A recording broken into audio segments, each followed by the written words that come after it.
Bueno, buenos días. A continuación vamos a hacer el video de lo que viene a ser lo que es la ocultación, inspección y palpación del tórax, pero esta vez centrándonos en lo que viene a ser la valoración cardíaca. Como primer paso, pues bueno, nos presentamos con nuestro paciente.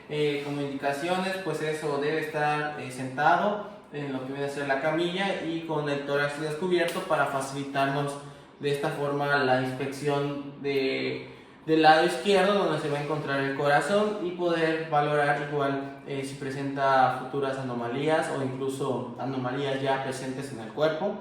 Pues bueno, valorando a nuestro paciente podemos observar que no presenta alguna anomalía, por así decirlo, notoria. Sin embargo, podemos encontrar que el tórax está, en este caso, lo que es el esternón va a estar deprimido, pero más de ahí no va a presentar algún tipo de alteración que pueda afectar a lo que viene a ser el trabajo cardíaco.